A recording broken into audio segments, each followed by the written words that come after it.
to What Do You Want to Do, the show that will hopefully help you figure out what you want to do in life or reconnect you to what you love doing. Each show has a guest who is doing what they want to do, whether it's in their career or in addition to their regular job. Most importantly, we want to help you realize that no matter your age, you too can do what you want to do if you have the will to do it. Now here's your host, Leonard Kaplan. There's a lot of stuff you can do with this type of techniques and skills. Okay, one more cinematographer question, and then I want to ask you about learning, Twitch, and Discord and all that stuff, and how you got into that. With a limited budget and working the way we did 2 years ago almost now, how do you become familiar with the new equipment coming out if you don't have a chance to use it? How do you know? That's something that I've really tried to figure out, because I've bought 2 cameras in my life, and I've made 2 mistakes in my life.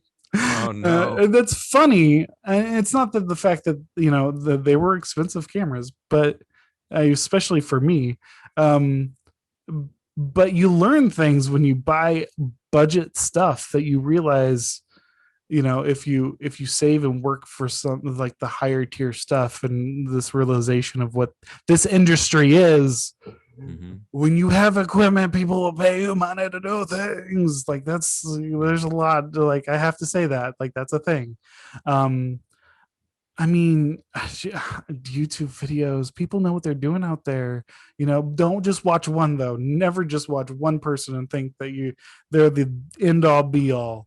I watch a bunch of tech people. I watch a bunch of computer people. I watch a bunch of camera people. I watch anything that has to do with tech, because in the end, when it comes to filming, everything is going to collide.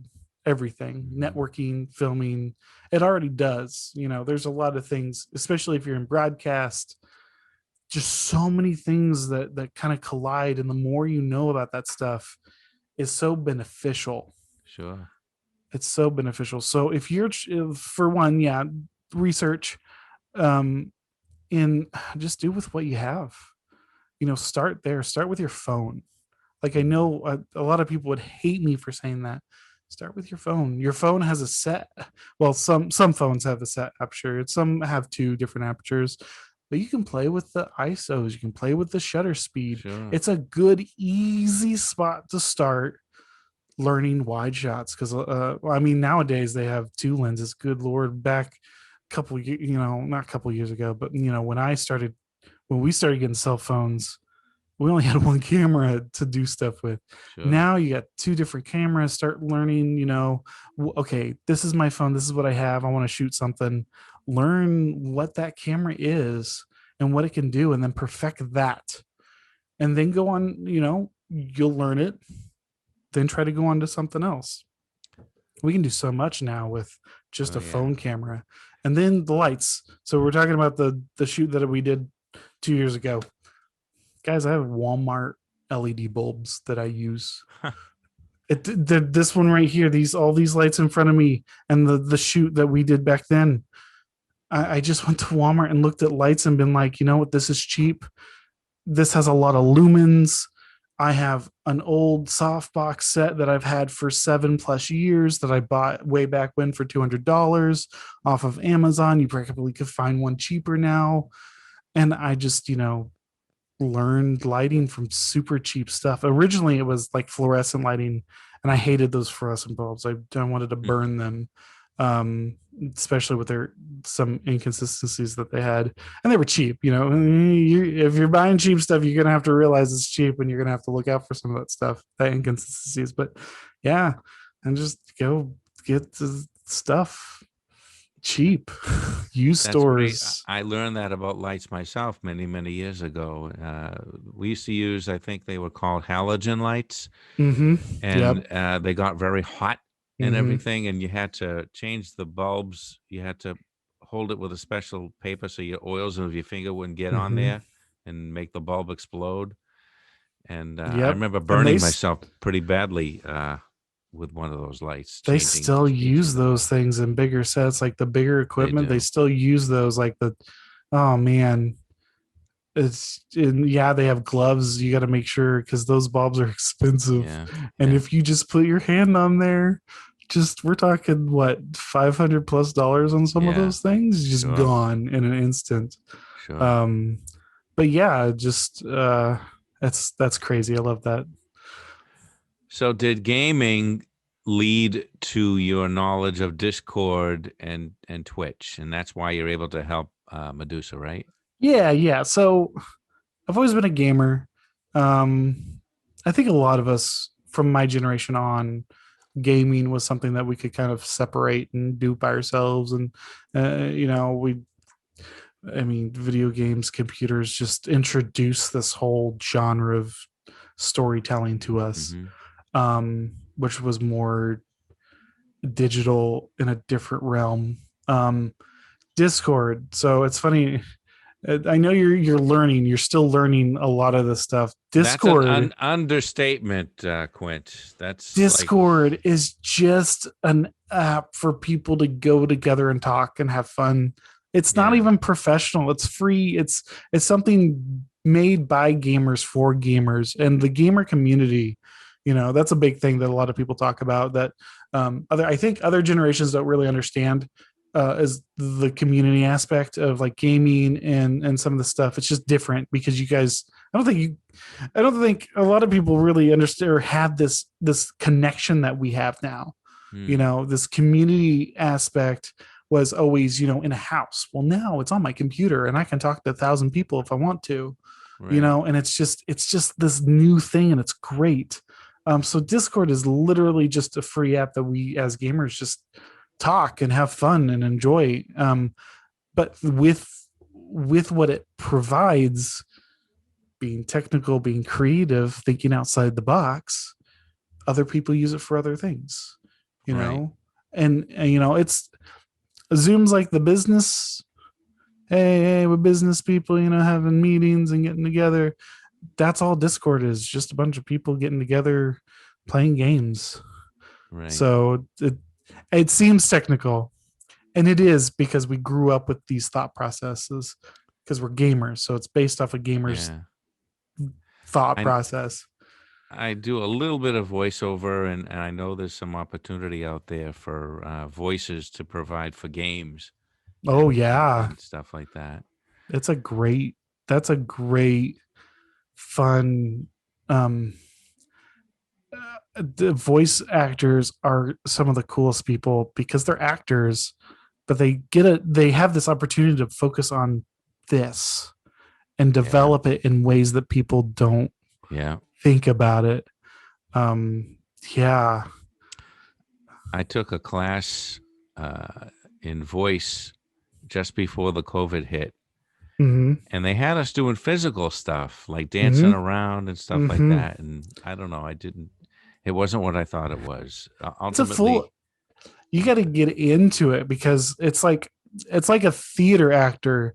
They got to use their body, their energy. Yeah. And for voice actors, it's kind of like film almost, because you have to create your own energy, and a lot of, moving around creates that energy, and it's exhausting when you have to produce. Like any actor will tell you this, like film actor, stage actors. See, I kind of have a stage actor persona sometimes when I go into that realm, because I draw my energy from people. Man, you get the right people together, you got the energy, you can do great. But when it comes to voice acting, and because that kind of ties to, like I said, movies, you got to produce that energy and you got to build it up, and those exercise, I guess that's so important. Anyway, any last words for my audience and for my students about being a cinematographer? How would they get into it? What would you recommend to them? How to prepare, etc.? If you're wanting to be a cinematographer,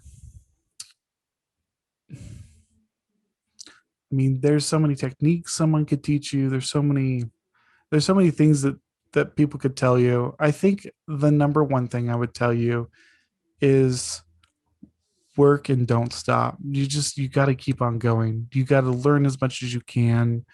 If you learn something new or someone brings up something, you just take the blows and keep on going. It's it's like any other job. And some people don't understand what I mean by that. And if you look at people that are successful, period, they work. They just keep on going. They try to push themselves, and find your you. And I know you probably hear that a lot too, but the people that are successful do it in their own way, and they found their skill and they built upon it. And they've perfected it, and it's a skill, and that's why you have to work so hard about it. It's not just you're God's gift to the world. It's not gonna work. You got to put a lot of effort, and then making that decision that you're going to do that. That's really what it is. Making the decision. This is what I'm going to do, and realizing there's going to be days you don't want to do it, but continuing with that discipline. That's honestly, I think that's the most important thing. Really. Well said. One last question. Do you want to go to Hollywood? Sure. I would have fun in Hollywood. I'd have fun. I have ideas. Hollywood, I have ideas. They're not ready for me. Netflix is not ready. Netflix. No, yeah, I would. I would sponge, bro. I would sponge so much. I would be a kid in a candy store.